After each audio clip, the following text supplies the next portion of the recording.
제가 읽는 신약성경 316쪽 에베소서 6장에 있는 말씀 보십니다.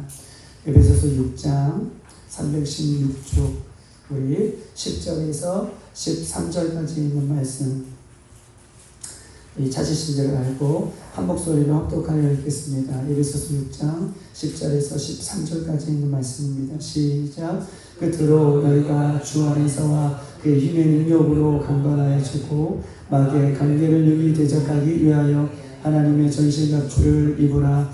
우리의 씨름은 혈과 육을 상대로 하는 것이 아니요 통치자들과 권세들과 이 어둠의 세상 주관자들과 하늘에 있는 악의 영들을 상대함이라. 그러므로 하나님의 전신갑주를 취하라. 이는 악한 날에 너희가 능히 대적하며 모든 일을 행한 후에 서기 위함이라. 아멘. 우리의 씨름은 혈과 육에 대한 씨름이 아니다, 싸움이 아니다 라고 사도 바울은 믿음의 길을 걸어가고 있는 성도들에게 계속해서 말씀하고 있어요.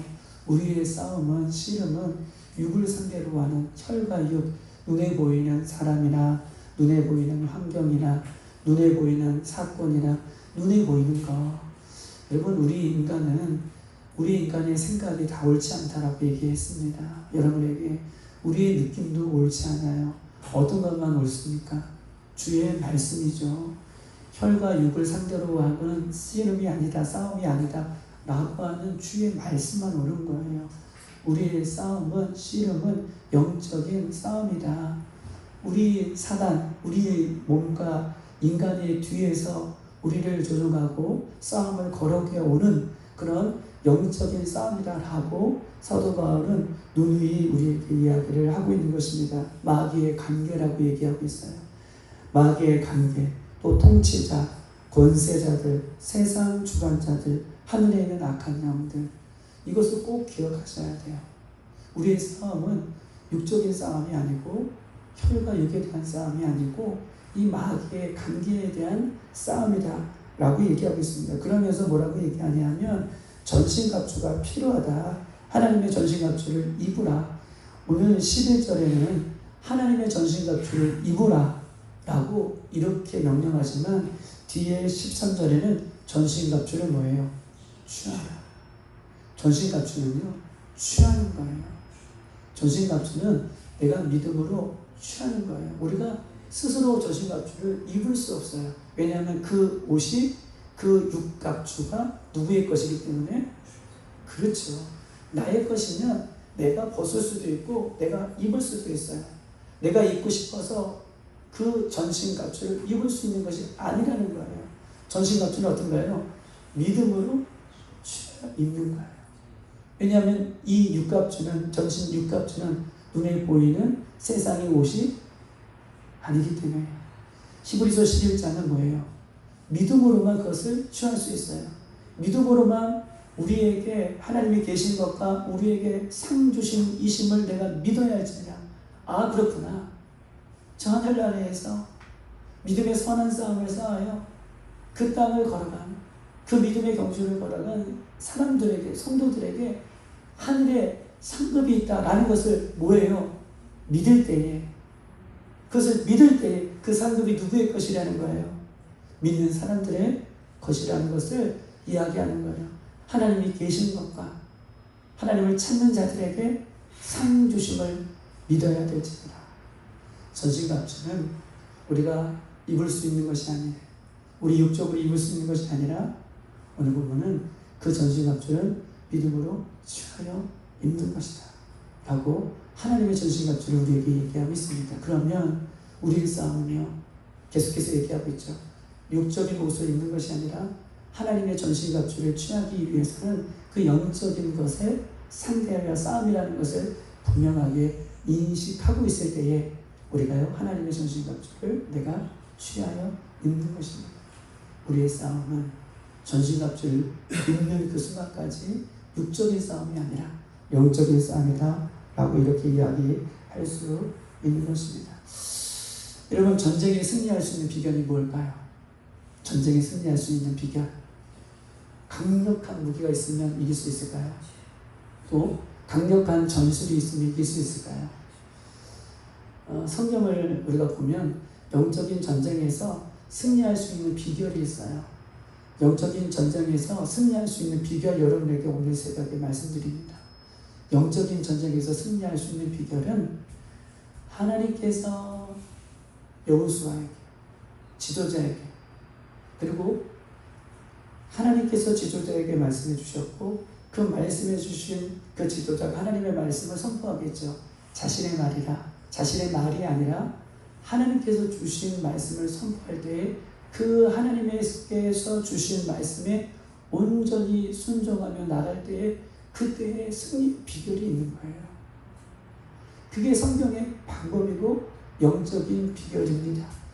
여러분, 하나님께서 이스라엘 백성들을 이끄실 때마다 전쟁은 승리했어요.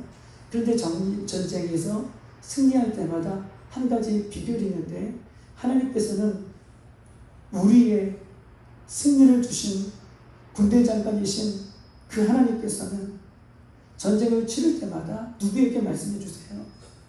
지도자에게 말씀해 주세요. 그리고 지도자는 가감없이 그 말씀을 백성들에게 이야기합니다. 홍해로 들어가라. 요단강을 건너가라. 누구의 말씀일까요? 결국은 하나님의 말씀에 순종하여 명령을 따를 때에 홍해가 갈라지고 요단강을 건너 가나안 땅에 들어가는 역사를 성경은 누누이 우리에게 말씀하고 여러분 있는 것입니다. 여러분 반대로요. 전쟁을 하고 있는 중에 군대 장관이 명령이 떨어졌어요. 앞으로 돌격. 그러면 그 명령을 하달받은 군인들이 앞으로 돌격할 때에 그때 그 전쟁을 이기는 것인데 앞으로 돌격하기가 내 생각 가운데 어떤 생각이 드는 거예요? 명령은 하달되는데 앞으로 돌격하기가 내 생각으로 어려운 거예요. 내 감정으로 앞으로 돌격하면 죽을 것 같아요. 명령이 하달됐는데 내 생각대로 내 감정대로 움직이면 그 전쟁은 지는 것입니다. 전쟁에 이길 수 있는 방법은 대장 되신 하나님의 명령에 순목하여 나가는 그것을 통하여 전쟁은 이길 수 있는 것. 영적인 전쟁도 마찬가지예요. 우리 안에 들어오면 우리가 신앙생활 주님만 저 넓은 천국문으로 가는 그 순간까지 전쟁에 이길 수 있는 수많은 방법 중에서 입으라, 취하라, 명령을 하시는 하나님의 말씀에 따라서 입고 취하면 그 전쟁은 이기게 되어 있다라고 하는 것입니다. 우리가 잘 알고 있는 여호수아 6장에 있는 말씀은 제가 요약하게 왔습니다. 여호수아 6장에 보면 여리고성 앞에 백성들이 가나안 땅에 진을 쳐요. 이제 애굽에서 나왔고 광야 40년을 지났어요. 그리고 이제 드디어 요단강을 건너갔어요. 제사장들과 함께 발을 내디뎠더니 그 수위가 가장 높은 그 시대에 그 시기에 요단강을 어떻게 해요? 만수위가 됐을 때 요단강을 육지같이 하늘 건너가게 하십니다. 그런 기적을 보았어요. 그리고 나서 그 다음날 어느 성 밑에 있는 거예요? 여리고성 밑에 진을 치고 있습니다. 여러분 보십시다. 근데 보십시다. 여리고성 밑에 진을 치고 있을 때에 이스라엘 백성들이 너무나 두려웠어요. 난공불락 같은 그런 상황 가운데. 근데 하나님 명령이 떨어집니다. 하루에 한 바퀴씩 돌고 그 다음에 7일째 되는 날은 하나님께서 여호수아에게 말씀해 주신 거예요. 그리고 여호수아가 백성들에게 얘기합니다.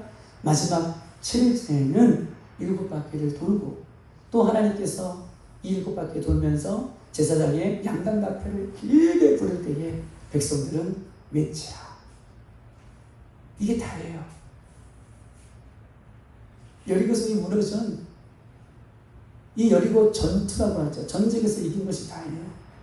순복하여 하루에 한 바퀴씩 돌고 7일째 되는 날, 6일째 되는 날은 하루에 한 바퀴씩 돌고 7일째 되는 날은 7바퀴 돌고 양강나팔을 길게 불 때에 돌았던 백성들이 소리쳐 외쳤더니 그 여리고성이 무너졌습니다. 저는 믿습니다. 저는 믿어요. 여리고성이 그렇게 해서 무너진 거예요. 성경은 그렇게 우리에게 얘기하고 있습니다. 그리고 여러분 여리고성이 무너지고 7장에 그 6장의 장면이에요. 7장에 들어서 어떤 사건이 벌어져요? 아간의 사건이 벌어져요. 여러분 여리고성에서 전투에서 승리한 모든 물건은 누구의 것이라고 말씀해 주셨습니까? 하나님의 것이에요. 그래서 그것을 취한 다음에 누구에게 돌리는 거예요? 하나님 앞에 돌리라고 분명히 하나님께서 말씀해 주셨어요. 분명히 말씀해 주세요. 지금 이스라엘 백성들은 무슨 중이에요? 뭐 하는 중이에요? 가나안 땅을 정복하는 전쟁 중이에요. 전쟁 중에 있어요. 전쟁이 끝난 것이 아니에요. 가나안 땅은 여리고성은 시작이에요. 아직 7 족속이 남아있고 그 땅을 점령해 나가는 전쟁 중이에요. 그 전쟁 중에 하나님께서 분명히 말씀해 주셨어요. 여리고의 모든 것들이 내 것이 하나님의 영광을 올려드리라. 그럼에도 불구하고 아간이 외투 한 벌, 금덩이 몇 개, 이것을 몰래 숨겨둡니다. 그리고 8장에 넘으면 무슨 사건이 벌어져요? 아이성이 나와요. 아이성이 8장에 벌어질 때 여러분 보세요.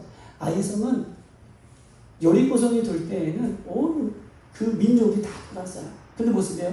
아이성 싸움에서는 뭐라고 어디 남아있냐면, 뭐라고 써있냐면 8장의 초반절에 보면 몇 명만 들어가면 우리가 이길 수 있다? 맞아요. 3,000명이 아니라 2,000~3,000명이에요. 2,000~3,000명만 우리가 선택해서 골라도 저 아이성은 넉넉히 이길 수 있다 라고 하나님 앞에 물어보지도 않고 본인들이 결정을 합니다. 그리고 아이성에 나아가 싸웠더니 거기 사상자가 몇 명이 발생해요?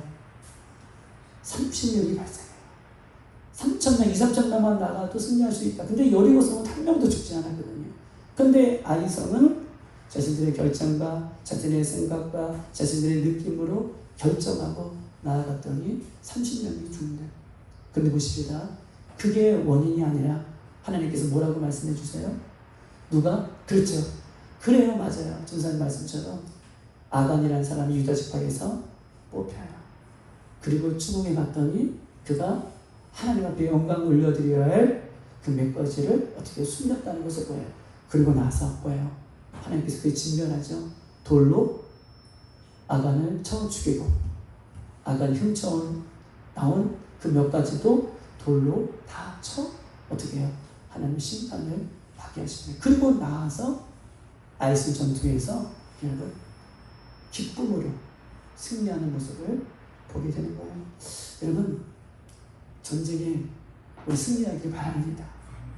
우리는요 아직 전쟁 중이에요. 전쟁이 끝난 게 아니에요.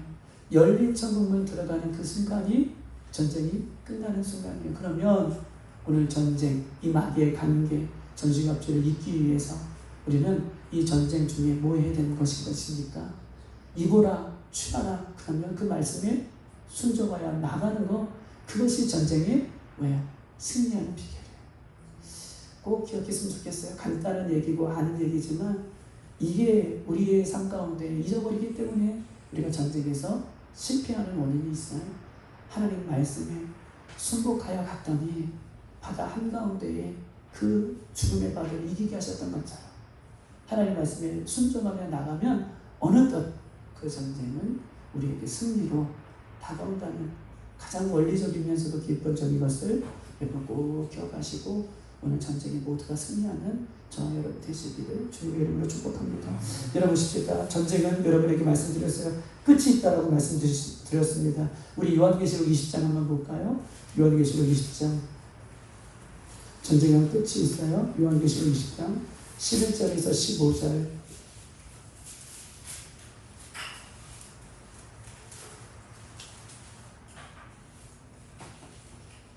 한 절씩 돌아가며 읽겠습니다. 또 내가 크고 흰 보좌와 그 위에 앉으신 이를 보니 땅과 하늘이 그 앞에서 피하여 간되었더라.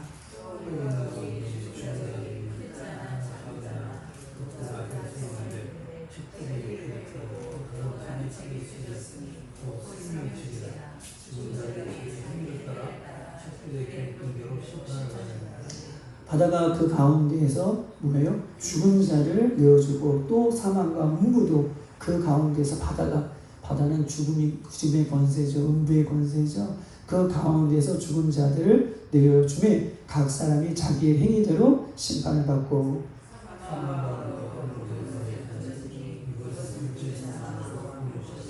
15절 누구든지 생명책에 기록되지 못한 자는 불못에 던져지리라. 아멘. 우리가 이 요한계시록 20장 그리고 21장, 22장 마지막 장까지는 이 백보자 심판 이후에 새하늘과 새 땅이 도래되는 하나님의 나라가 도래되는 그 장면을 마지막까지 이제 보여주는 장면이 그래요. 그러면 이 땅의 전쟁은 언제 끝내는가? 하나님의 백보자 심판대 앞에서. 근데 오늘 그 11절에 보면 그 위에 흰 보좌와 그 위에 앉으신 이를 보니 뭐가 없어졌어요? 땅과 하늘이 그 앞에서 피하여 간데 없더라. 하나님 앞에 백보자 심판대 앞에 섰을 때에는 그때는요 새로운 존재들이 되는 거예요. 보세요. 땅도 없어요. 이런 땅도 없고 하늘도 존재하지 않는 오직 백보자 심판대만 존재해요. 그러고 나서 뭐가 도래되는 거예요? 그렇죠.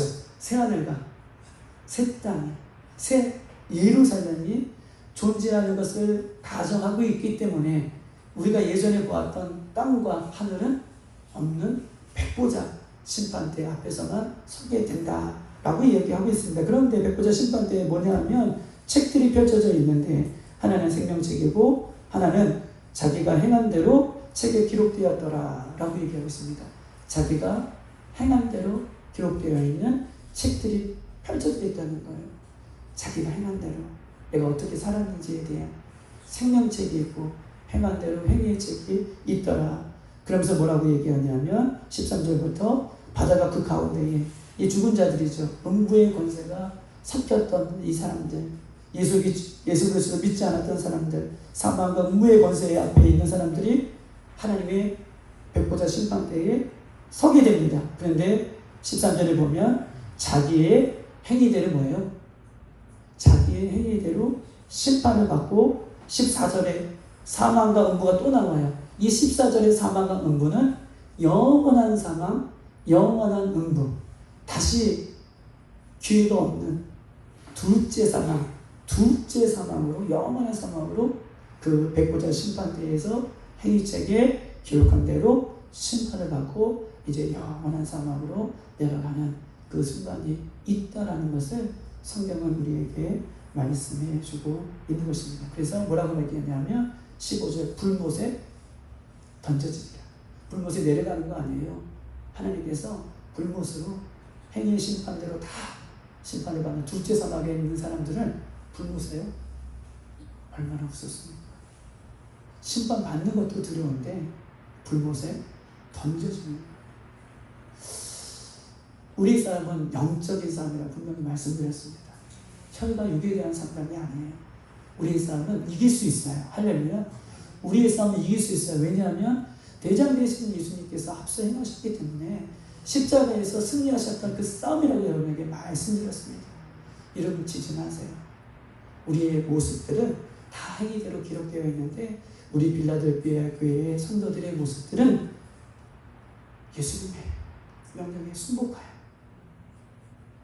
따라갔던 그 모습들만 남기를 주님의 이름으로 축복합니다. 그때까지 싸우시는 거예요. 싸움은 끝이 있다는 걸 여러분에게 말씀드리고 싶어서 지금 요한계시록에 있는 끝이 있다. 그때가 끝이다. 우리는 그럼 무슨 중이에요 지금? 잘하셨어요. 우리 전쟁 중이에요. 싸움 중이에요. 그럼 보세요. 우선 싸움 중에는 잠자면 됩니까? 싸움 중에는 무장을 풀어놓으면 돼요? 싸움 중에는 내가 하고 싶은 대로 하면 안 돼요. 그건 지는 비결이에요. 싸움 중에는 깨어있어야 돼요. 말씀이 명령이 어떻게 떨어지는지를 보셔야 돼요. 싸움 중에는 적군이 누구인지를 식별하셔야 돼요. 우리 전쟁에 하면 우리 김정선 선생님 잘 아시겠지만 개인 식별 카드가 있어요. 임무 카드가 있어요. 개인 임무 카드. 그래서 열심히 암기하셔야 돼요. 개인 임무 카드. 모포사단계 아직도 기억해요.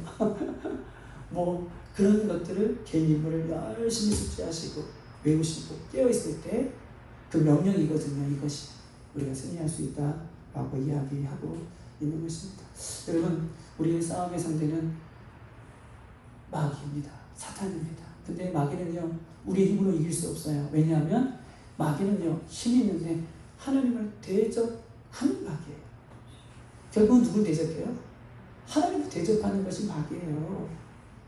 근데 마귀는 하나님을 대적할 수 있는 강력한 힘이 있다는 거예요. 그래서 하나님 앞에 쫓겨났잖아요. 여러분, 우리 힘으로는 할 수 없어요. 우리 능력으로는 이길 수 없습니다. 그런데 보십시다. 마귀의 대적, 마귀는 이렇게 강력한 힘을 갖고 있었음에도 불구하고 왜 이렇게 힘을 악착같이 발휘하는 자, 그 힘을 이 땅에서 악착같이 왜 넘어뜨리려고 하느냐 라고 얘기했을 때에 요한계시록 12장 12절 한번 찾아볼까요? 요한계시록 12장 12절.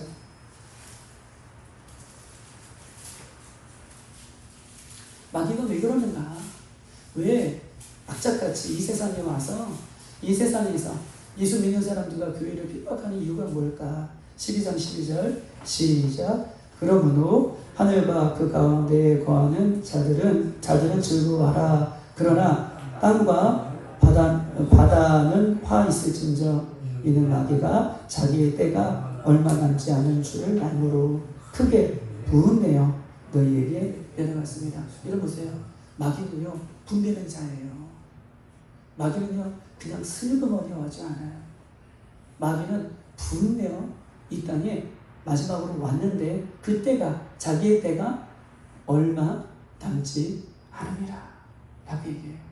여러분, 악한 것은 영향을 받습니까? 안 받습니까? 악한 것은 영향을 받죠. 마귀가요, 분내어서 이 땅에 쫓겨나서 자기의 때가 얼마 남지 않다는 것을 알고 있고, 하나님께서 가장 사랑하시는 예수님께서 핏값으로 세우신 교회와 예수님께서 핏값으로 세우셔서 우리를 사랑하는 성도들을 대상으로 분내어 싸움을 걸고 오는 거예요. 여러분, 한번 나하고 싸워볼래? 부탁하지 않아요. 분내어 인정사정 없이 관계 24시간을 우리에게 싸움을 걸어오는 거예요. 그러면 마귀가 싸움을 걸어올 때 싸움의 대상은 누굴까요? 첫 번째는 교회예요. 교회라는 것을 꼭 아셔야 돼요. 교회라는 것이 싸움의 대상이에요. 그래서 교회는 항상 크고 작은 문제가 있어요. 크고 작은 문제가 있다는 것에 우리는 마음을 뺏기시면 안 돼요. 싸움이 있다는 것을 기억하셔야 돼요. 두 번째, 마귀가 상대하는 사람은요, 예수님이 가장 사랑하는 사람이에요. 마귀가 상대하고자 하는 대상은 그냥 그런 사람이 아니에요. 그냥 예배하고 가고 이런 사람이 아니에요. 마귀가 상대하고자 하는 사람은 예수님이 가장 사랑하는 사람, 예수님이 가장 아끼는 사람, 예수님이 늘 곁에 두고 싶은 사람. 왜냐하면 마귀는 누구를 상대로 하는 싸움이에요? 결국적으로 하나님을 상대로 하는 싸움이기 때문에 하나님을 가장 아끼고 가장 사랑하는 사람을 타겟으로 삼는 것입니다. 그 사람이 무너지면, 목회자가 무너지면 와야 되는 것은 쉬운 일이기 때문에 그래요. 마귀는요, 교회를 공격합니다. 마귀는요, 예수님이 가장 사랑하는 사람을 공격해온다 라고 하는 것입니다. 여러분 보십시다. 마지막 결론이에요. 요한복음에 보면 이렇게 써있습니다. 2장 1절에서 3절 가나 혼인잔치가 있어요. 가나 혼인잔치가 요한복음에 있습니다. 2장 1절에서 3절까지 혼례잔치라고 분명히 나와 있어요. 혼례라고 얘기해요. 근데 보십시다. 거기에 누가 초청을 받죠? 혼례에 주인공이신 예수님과 예수님의 제자들도 초청을 받아요. 누굴 초청을 받아요? 예수님과 예수님의 제자들도 그 가나 혼인잔치의 혼례라고 얘기하는 표현하고 있는 요한복음에는 그 잔치에 초청을 받습니다. 그런데 거기에 뭐가 떨어져요? 포도주가 여러분 떨어져요. 완벽한 혼인잔치. 혼인잔치는 그냥 혼인잔치가 아닐 거죠. 혼인잔치, 혼례잔치는요, 아마 몇 달 전부터 그 날을 위해서 준비하는 날이기 때문에 포도주가 떨어질 수가 없어요. 상식적으로. 넉넉하면 넉넉했지 포도주가 떨어질 수 없어요. 여러분 보십시다. 포도주가 떨어졌다는 것은 문제가 되지 않다는 거예요. 거기에 누가 계시기 때문에? 그래요. 그 얘기를 하는 거예요. 그런데 우리의 시선은 뭐에 꽂혀 있어요? 뭐가 떨어진 거에 꽂혀 있어요? 포도주가 떨어진 거에만 꽂혀 있어요. 거기에 누가 참석했다? 예수님이 참석했다. 예수님의 제자들이 참석했다. 이것은 잊어버려요. 그것은 안 읽어요. 뭐만 봐요? 포도주가 떨어졌다라고 하는 이야기에 이 사건 앞에 무너지는 거예요. 어떻게 포도주를 떨어뜨릴 수 있느냐? 어떻게 포도주가 없을 수 있느냐? 이 사건 앞에 매몰되어 있는 거예요. 근데 거기에 워딩에 요한복음 2장에는 거기에 누가 있다는 거예요? 예수님이 함께 계시면 문제가 되지 않는 거예요. 예수님의 제자들과 예수님이 함께 계시면 거기에 포도주는 문제가 없어요. 왜냐하면 물로 예수님은 포도주를 만드셨다라고 우리가 믿지 않아요. 그렇게 주님은 역사하셨잖아요. 할렐루야. 그러니 문제가 아니라는 거예요. 문제는 내가 예수님을 바라보지 못하는 게 문제예요. 포도주가 떨어질 수 있어요. 근데 예수님이 함께 계시면 포도주가 넉넉하게 채워지는 역사가 우리 삶 가운데도 있다는 것을 봐요. 영적인 싸움은요, 주님의 말씀을 누가 더 많이 듣느냐, 누가 온전히 주님을 바라보느냐, 여기에 달려있다는 것을 꼭 기억하시고, 마귀는 교회와 오늘 예수님이 가장 사랑하는 사람을 공격해 온다는 것을 꼭 기억하셔서 오늘 마귀의 관계에서 이길 수 있는 저희는 되시기를 주님으로 축복합니다. 이 시간 다 같이 한번 기도하도록 하겠습니다. 하나님, 우리는 싸움 중입니다. 싸움 중에는